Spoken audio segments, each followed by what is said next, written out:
എടോ, 18 വയസ്സ് മാത്രം പ്രായമുള്ള ഒരു ചെറുപ്പക്കാരൻ്റെ തലയോട്ടി വിറക് കഷ്ണം കൊണ്ട് തച്ചു പൊട്ടിച്ചു ഉത്സവപ്പറമ്പിൽ വെച്ചിട്ട്.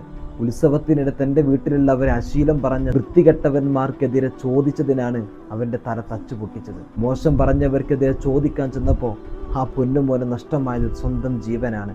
ആ വീട്ടുകാർക്ക് നഷ്ടമായത് തൻ്റെ ജീവിതത്തിൻ്റെ കുടുംബത്തിലെ ഒരു അത്താണിയെയാണ്. ഉത്സവം കഴിഞ്ഞ് തൻ്റെ കുടുംബത്തോടൊപ്പം തൻ്റെ വീട്ടിലേക്ക് വരുമെന്ന് കരുതി കാത്തിരിക്കുന്ന തൻ്റെ അമ്മ തൻ്റെ വീടിൻ്റെ മുമ്പിലേക്ക് കൊണ്ടുവന്നത് കണ്ടത് തൻ്റെ മകൻ്റെ ചേതനയേറ്റ ഒരു ശരീരമാണ്. എടോ, വെള്ള പുതച്ച് കിടത്തിയിട്ടും ആ പൊന്നുമോൻ്റെ തലയിൽ നിന്ന് ചോര വാർന്നൊഴുകുകയാണ്. സുഖമില്ലാത്തൊരച്ഛൻ, പ്രതീക്ഷ നഷ്ടപ്പെട്ട ഒരു അമ്മ.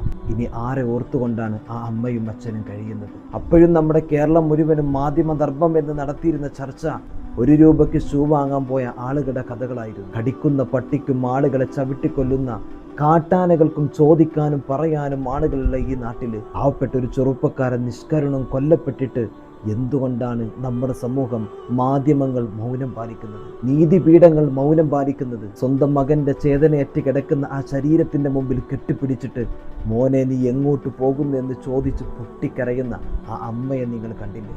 ഇതൊക്കെ കാണുമ്പോൾ എങ്ങനെയാണ് കണ്ണ് നിറയാതിരിക്കുക? അതിൻ്റെ പ്രതികൾക്ക് തക്കതായ ശിക്ഷ ലഭിക്കുമെന്ന് പ്രതീക്ഷിക്കുന്നു.